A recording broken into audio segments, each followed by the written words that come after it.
Have you ever been told how valuable you are right before you became unemployed? I have. And for years, I was asking the wrong question about why. Now, stick with me to the end, because the real question is one most people over 50 never stop to ask. And once you hear it, you won't be able to unhear it. Now, a few years back, I had a job that I really, really loved. It was good pay. I worked with great people and work that actually meant something and that I enjoyed doing. Then a new opportunity came along. It paid $20,000 less. And most people would have said no, but I said yes, because it wasn't about the money for me. It was about the mission and the purpose. Yeah, I know, taking a pay cut for a mission sounds like a decision a 25-year-old makes, not a guy with 30 years in the workforce who should have known better. But here's the thing. If you take one thing from this video, let it be this: understanding the difference between being valuable and being secure. This is something I learned the hard way, and it took me years to understand what it meant. Understanding it has changed the way I think about work forever. Now, here's what this new position looked like. I started fresh. I hit the ground running. Things were really, really good. Onboarded like most people do. Got to know the team, settled in. I was building new programs, creating new ideas, sitting with our customers. Some of the best feedback of my entire career came during this stretch. I thought I was exactly where I was supposed to be. Then something shifted, not loud, not dramatic, but the conversations that I was having changed. The priorities changed. I couldn't put my finger on it, but I just knew something felt off. It felt different. I didn't know it yet, but the ground I was standing on was already moving. Then one day, I got pulled into a video conference call. HR was on it, as was my manager. Within a few minutes, I no longer had a job. No transition, no let's find you something else, no conversation about where 30 years of experience might still fit. Just done. I sat there in complete shock. I never even saw it coming.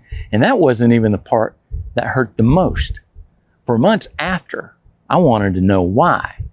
Now, maybe this has happened to you and you've done all the things I was doing, like replaying every meeting that you had, every email, looking for the moment it all changed, looking back at saved emails, evaluations, reviews. I did that for a good long while. Was it me? Was it something I missed? And personally and honestly, I still don't fully know. And I made peace with the fact that I never will. I take the lessons learned and I moved on, because anything else, well, it's really just reliving pain that does nothing but fester. But here's what I do know. I really thought I'd land something else in a few months. 30 years of experience, a strong resume, a successful track record. I thought it'd be easy, but it wasn't. I sent out 957 resumes, not 57, not 100, 957. I kept a spreadsheet of them all, and I still lost count of how many I never heard back from at all. I watched my savings shrink a little more every month. I watched my confidence and self-esteem take hit after hit. And eventually, I did something I never thought I'd do again. I opened a salon and I went back behind the chair and went back to cutting hair. Not because I wanted to so much, although I did miss it to some degree, but because I needed to. And somewhere in the middle of all that, it hit me. I spent my whole career believing that if I worked hard enough, got good enough, valuable enough, I'd be safe. But valuable and secure are not the same thing. Let me say that again. Being valuable and being secure are not the same thing.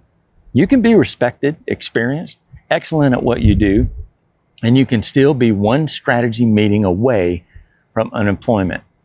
Now, that's a hard thing to sit with, especially after 50, because by this point in life, most of us figure we've at least earned a little bit of stability. We think our loyalty protects us, that our experiences protect us. Sometimes it does, sometimes it doesn't. And when it doesn't, the fallout isn't just financial. It's identity. It's waking up day after day, pursuing the next thing, taking hits, and not knowing who you are without the job. Now, I'm not telling this to scare you. I'm telling you because I lived it, and I'd rather you hear it from me than to find out the hard way like I did. If I could go back and talk to the guy sitting in that video call, staring at the screen after everyone else had left, I'd tell him something he wasn't ready to hear. This wasn't the end. It feels like it, but it isn't. The job isn't your identity. The title isn't your identity. Your paycheck is not your identity. You spent years believing that if you worked hard enough, became experienced enough, you would become valuable enough and you'd be safe. But that's not how the world works. Companies change, strategies change, leadership changes. Sometimes your entire future changes because of a decision made in a meeting you'll never attend. And none of that changes your value. The lesson wasn't that I wasn't valuable. The lesson was that valuable and secure are not the same thing. I wish I had understood that sooner, because the day I stopped asking why it happened was the day I could finally start focusing on what came next. And that's why today I believe everyone over 50 needs options. Not because you're planning to leave, because life doesn't always give you a vote. Now, one day, everything feels stable. The next day, you're updating your resume. Ask me how I know. But someday, you might be glad you did look for a couple of options. And if you've ever lived through a layoff or a setback or a moment life didn't go the way that you planned, tell me in the comments. I read every single one. And if you're over 50 and figuring out what comes next, you're exactly where you need to be, because you're not starting from zero. You're starting from experience. I'll see you in the next one.